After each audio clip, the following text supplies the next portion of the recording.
Hello students, today it is the last lecture of second chapter, that is principles of management, right.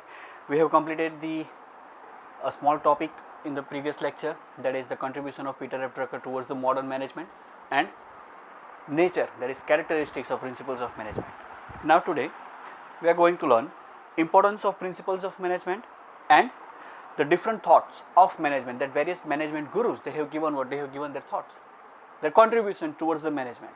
As we have seen that management is the subject of what? Subject of a study. It is a matter of a study. Experiments will be done, same way implementation will be done. So there are various thoughts like thoughts of a classical theory, thoughts of a neoclassical theory and thoughts of modern management. Okay, so starting with the importance of principles of management. First, increase in managerial efficiency. See, we have already seen that principles in that nature of a principles of a management, that they are what? They are the general guideline, right? They are going to be what? They are going to be prove very directive. If a manager wants to take decision, then that particular manager can go through those principles of management, right? Whatever the found that is suitable to the specific principle, it will be what? It will be implemented, right? And because of that, less error will be done in taking a decision, right? And when the guidelines will be there for a performance of a specific task, obviously there will be what? There will be a very much help in doing or implementing the decision, right? And due to the principles of management, right, the decision power, the functioning of a business unit, that is going to what? That is going to improve, right? Less error will be done. Managers, they have that specific guideline with them. Yes, if I want to go for a promotion of an employee, then what should I opt for? I can go for the seniority basis or I can go for a merit.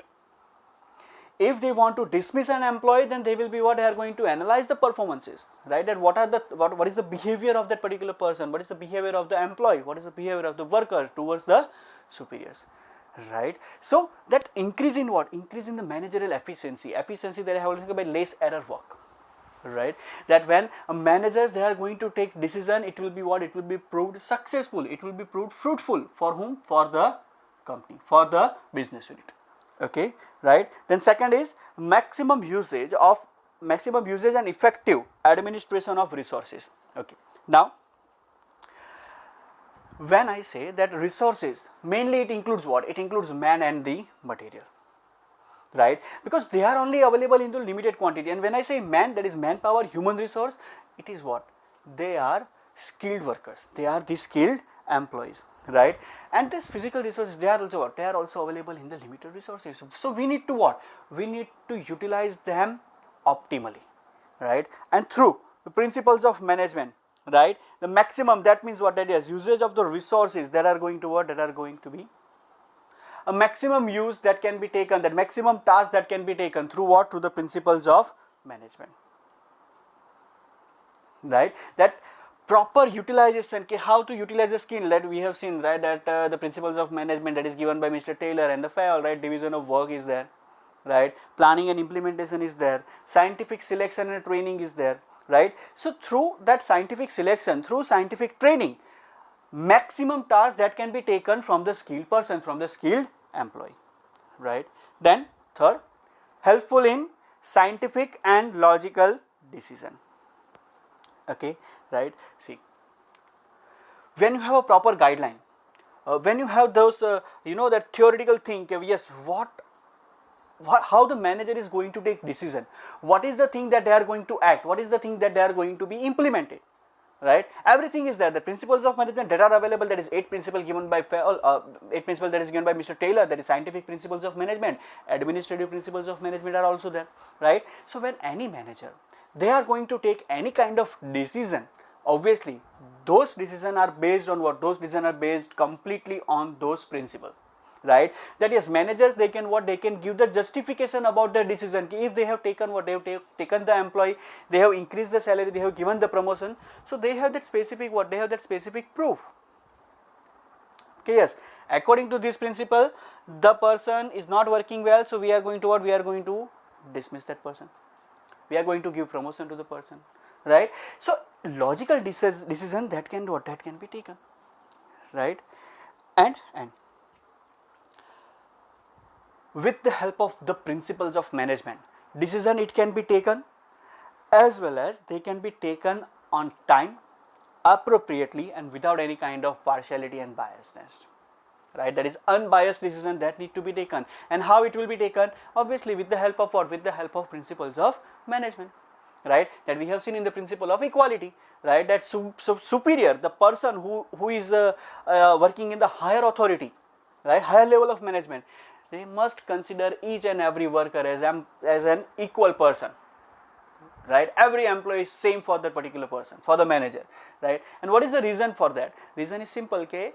There will be what? There will be the person, they have what? They have the different capacity, they have different kind of productivity is there, right? But if a person is doing a biasness, then it is not going to be helpful for whom? For the company or for the business unit, right? Then to cope up with the changing business environment, see, technology, that is always keep on changing. Technology, human behavior, everything, that is what, that is always going to keep on changing, right? So the principles of management, right, they are necessary to meet what? To meet the changing business environment and changing circumstances, right?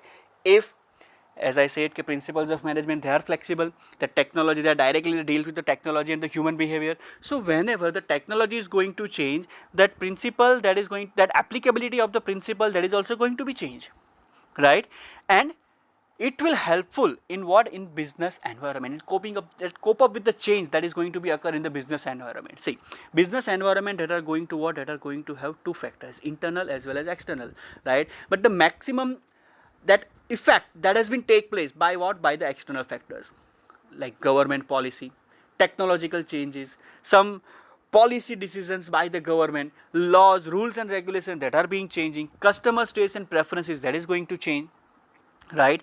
So these principles of management, they can be what? They can be helpful to tackle or to cope up with the changing business environment, okay?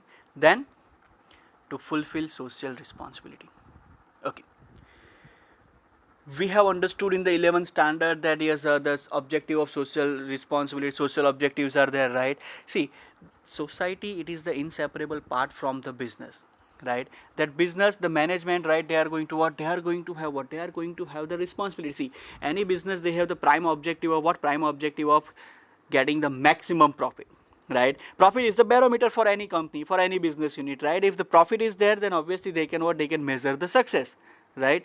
But with the prime objective of profit, they should or they must follow what? They must follow the fulfillment of the social responsibility, right? Getting my point? Okay. So welfare of the society, progress of the society, development of the society, that need to be what? That need to be done by whom? By the management, that is by the business unit, right? And by the effective, that when, see, if principles of management, they are being implemented successfully, then obviously what would be the outcome? Outcome is simple, that management can become success. A business unit is going to what? A business unit is going to get the success. When the success will be there, profit is also there. And when profit will be there, there will be some sort of contribution towards the development of the society by providing cheaper rate at a cheaper rate of goods and services, right? They are going to help the government in taking what? In taking the some initiatives like that Clean India. Many of the business unit that some business tycoons, they have started an initiative like this. Yes, we are going to believe, we are believing in Clean India, and we are going to do so. We are going to help it. Okay, right? Nowadays, that in the when there will be a lockdown 4.0. After that what? Self-dependent country, self-dependent India, right? That is the slogan that has been given by Mr. Modi, Atmanirbhar.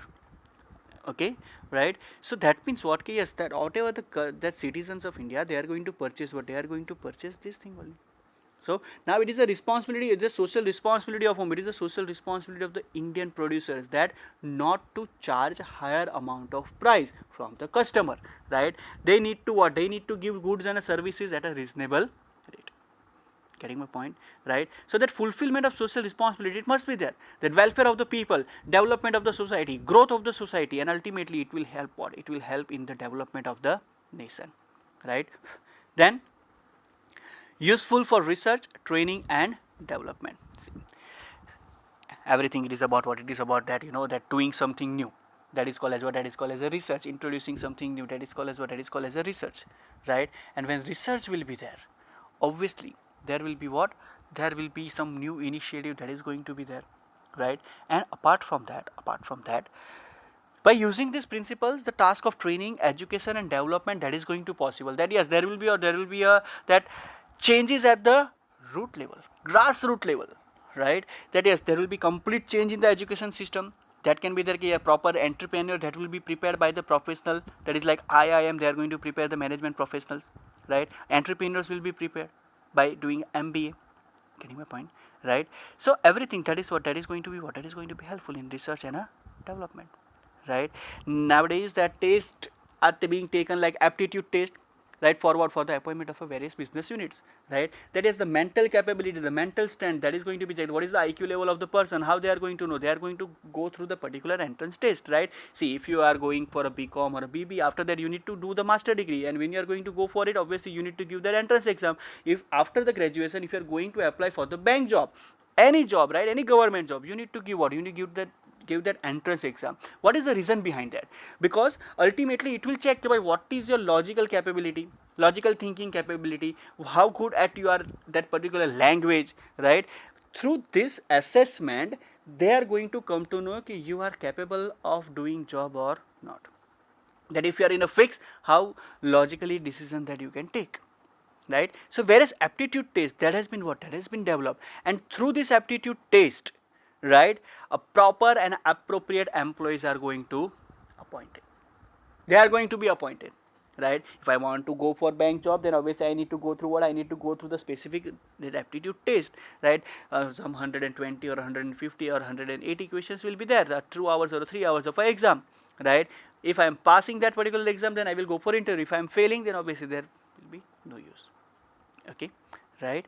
Getting my point? So that is the importance of principles of management. Now moving ahead with thoughts of management. In that first, thoughts of a classical theory. See, the thoughts of management that has been presented till the end of 19th century, that are called as what? That are called as the thoughts of a classical theory, right? The main contributors towards this, there are many, but mainly two contributors that we have already seen and we have already understood the principles. That is by Mr. Taylor, scientific principle or scientific management, and administrative management, that is given by Mr. Fayol, right? It's a very simple thing. Okay, now the promoters, the main promoters or the main contributors of the classical theory, they are namely Frederick Taylor, Max Weber, Gilbert, Henry Gantt and Henry Fayol, right? These are the main contributors towards what? Towards the classical theory. Understand, if it is been asked in 1 marks, okay, what is classical theory, then the answer is simple, okay, by thoughts presented till the end of the 19th century, that is called as what? That is called as the thoughts of a classical theory. Who are the main promoter, who are the main contributor towards what? Towards the classical theory, that is mainly namely Frederick Taylor, Max Weber, Gilbert, Henry Gantt and Henry Fayol, right? We have already seen that Frederick Taylor has given what? Has given the that thoughts of a scientific management, right? And till in the 21st century, these principles still exist. The scientific principles of management, like job analysis, planning and implementation, scientific selection and training, everything that exists in the present situation also, in the present era also, right? Now what was the contribution of Frederick Taylor? That he has given what? He has given the time and a motion study instead of a traditional methods, right? He has given the progressive wage rate study. That is the differential wage rate study that we have seen, that yes, there will be a different wage for a different kind of a person, like skilled person, they are going to get more salary than the unskilled one. Getting my point? These are the main contributors of what? That is of the Mr. Frederick Taylor. Then comes the Henry Fayol. His contribution towards the theory, that was also significant, right? Why? Because he has given what? He has given the administrative principles of management, and those principles, they are also known as what? They are also known as the general principles of management, right? Which can be proved fruitful for whom? For the managers as well as for the employees in deciding what? In deciding the behavior, right? See, the progressive wage rate study that has been given by Mr. Taylor, right? Then comes the Fayol. Fayol has given that around 14 principles. Remuneration of a personnel must be there, stability of a personnel, that also need to be there. Getting my point, right? So these are the contributors, right, which have contributed towards the development of the classical thoughts, right, or classical theory of management. right? And what he done, okay, by he decided the different levels, and for different levels he has given the different task, right? Okay, if a managers are there, then they are going to perform different duties. If workers are there, then they are going to give what, they are going to get a particular thing, that authority and a responsibility, right? Top level management, they are going to have a higher authority, and bottom level they are going to have a less authority, right? Principle of scalar chain, that has been given, okay, it will be flow from top to middle, middle to bottom, bottom to middle, and middle to top. That reporting system will be there, right? So he divided into the various levels, right? And Fayol was the one who has given the concept of the planning, organizing, directing, and controlling. He was the first person, right, who has given the concept, okay, by who is going to plan, who is that managerial activities, that has been given by whom, by the Mr. Henry Fayol, right? And apart from these two, Max Weber, he has also given more contribution towards the classical theory, and it has certain limitation, because it has only what is only given importance to the financial motivation, only financial motivation. They have not given any kind of importance to the human approach and informal relation, right? If you have seen in the Fayol's principles of management, he has mainly focused on, his only focused on the initiative will be there, then remuneration of a personnel, it must be there, right? But there is no concept of human approach or an informal relation. Now what is informal relation? See, whatever they think about the communication that has been done from formal, that is from top to middle and middle to bottom, whatever the communication between those three levels of management it is being done, that is called as a formal communication or a formal relation, right? Informal, that means what, a simple a bottom level person can go and ask the top level, okay, what are the things that they are going to think, what they are going to do, right? That is what it is, an informal relation. So these things were not focused in the classical theory. That was the limitation. What was the limitation? First, that is more importance to the financial in motivation, that is incentive, and less give importance to human approach and informal relation, okay, right? Then next is thoughts of a neoclassical theory. The limitations of a classical theory that has been removed by what, by the neoclassical theory, right? That they have what, they have done the changes in what, in the thoughts of a classical theory, right? See, management is all about what, management is all about the study of a subject, and we are going to do the research. When you are going to study the subject, then obviously what is going to happen, obviously there will be what, there will be change, there will be modification, the flexibility will always be there, and when flexibility will be there, obviously what is going to happen, simple, okay, there will be some sort of changes. So neoclassical theory that came into existence to remove the limitation of what, to remove the limitation of classical theory, right? The contributor of that mainly known as that the Hawthorne study, right, that is given by whom, that is given by the Alton Mayo. He was the Australian industrial psychologist, right? He has given birth to what, that is behavior oriented thought. See, human is at the center, management that is done by the human for the humans. So this behavior related thought or behavior oriented thought, that is going to play a very important role,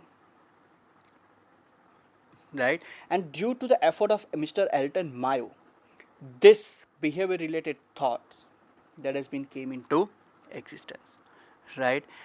And he called as what, he is called as thoughts of a neoclassical theory. That is that Hawthorne study that has been what, that has been considered, that has been implemented, whatever the implementation that is done by Mr. Alton Mayo, that is called as what, that is called as the thoughts of a neoclassical theory, right?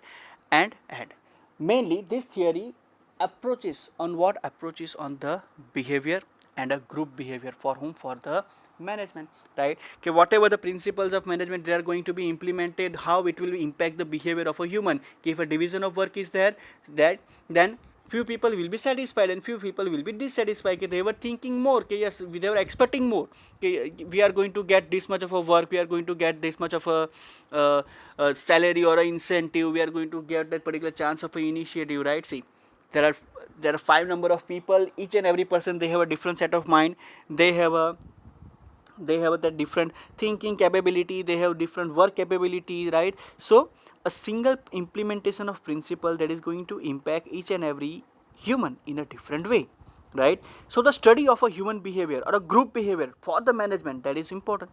So that concept that has been developed by Mr. Alton Mayo, and that is why it is considered as what are the contribution of Alton Mayo, that is called as thoughts of a neoclassical theory, right? Okay, then some additions that has been done in the neoclassical theory, like informal organization, human behavior, human relation, inspiration. They are the elements of the thoughts of the based on thoughts of classical theory. Okay, getting my point, right? See, the base is what the base is classical theory, but then it was revised in what? It was revised in the neoclassical theory, okay, which were lacking in what? Which were lacking in the classical theory, like informal relation was not there, human behavior, human approach, it was not there, right? So that has been introduced in what? In the neoclassical theory. Getting my point, right? And who were the main contributors towards the neoclassical theory? That is Elton Mayo, Herzberg, Francis Bacon, Chris Argyris, McGregor, and Maslow. They are the main contributors towards what? Towards the neoclassical thoughts. And this neoclassical theory has given birth to whom? They has given to behavior related thoughts. Right? It is the subtopic of neoclassical theory. Right? What are the thoughts of behavior related? That is mainly Professor Urvik. He said, okay, you manage your man, and your man will manage everything for you. Rest of all, what will be right? If you are giving a proper salary to your manpower, that is your employee, right? You are considering him as an asset of the business. They are considering them the family member of the business. Then obviously they are going to work more significantly. Okay, right? And the things that are included, that is what? Okay, yes, the management is what? Management is done by a single person. And for whom? For the other person. That means that human is at the center of the management, right? They are being what? They are being worked, they are being approached towards what? Towards the management. Getting my point, right? And the study of interhuman relations. See, whatever the things that if levels of management they are being created, so obviously there will be what? There will be interhuman relations that are going to be established. And when interhuman relations that are going to establish, obviously there is what? There is a question of the human behavior towards each other.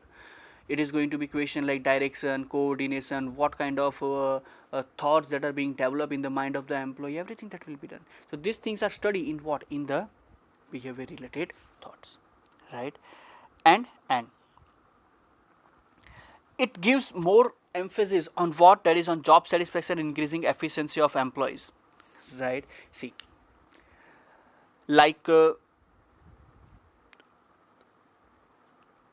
when it comes to the human behavior, right? Obviously mostly they are working for the financial incentive.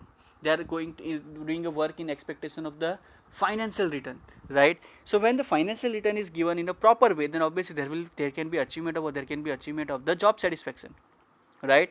But job satisfaction for the some employees, it is different, right? If we have given that higher level of position with the higher efficiency, increasing efficiency, that employee going to feel satisfied, right? So behavior related thoughts, that includes what? That includes this. They are going to what? They are going to focus on what? They are going to focus on the, and the thing that we are not able to see, that is a psychological observation, right? How this thing will be judged, how this thing will be done, that is through psychological observation, right? Okay, there will be a constant supervision will be there. Okay, whatever the decision that has been taken or that has been implemented by the top level management, how the reaction of the middle level and a bottom level worker are there. That can be done through what? That can be done through the psychological observation. Simple, right? And the question, it can be asked in 1 mark or 2 mark of a question.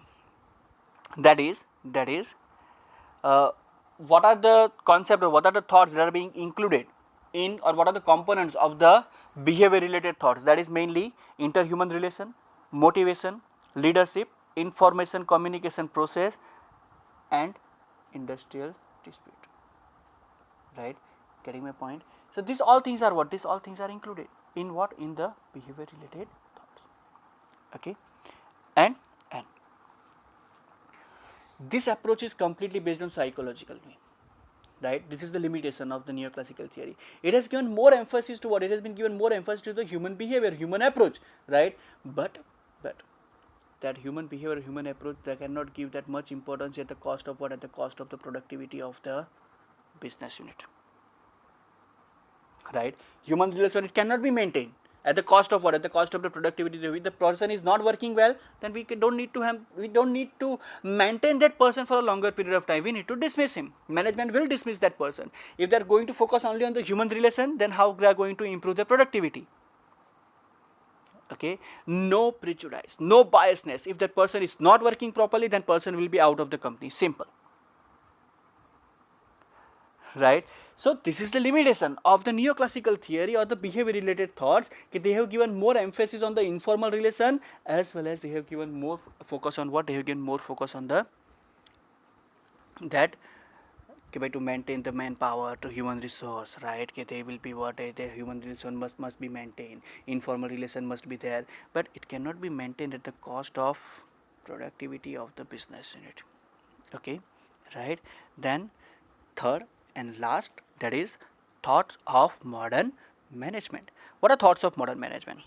It includes what, that is that here the main advocacy, that is the thoughts for psychology, social studies, statistics, mathematics, computer, information technology were made, right? To different various branches that has been developed, specific for what, specific for this kind of that management, that implementation, that new technology that has been introduced, right? The modern management thoughts, they are mainly based on what, they are mainly based on the technological changes or technological introduction of the subject.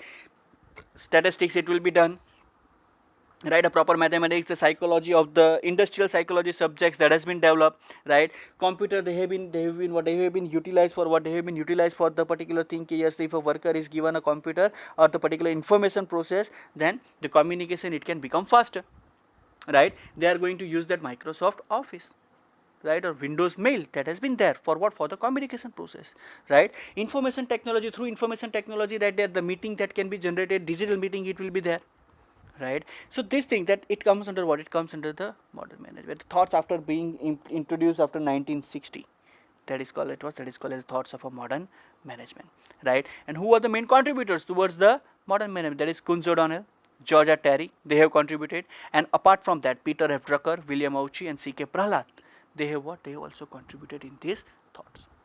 Okay, right? Classical theory, that is till the end of 19th century, they have given more focus on what, they have given more focus on the financial incentive or financial motivation, not on the informal relation and the human behavior.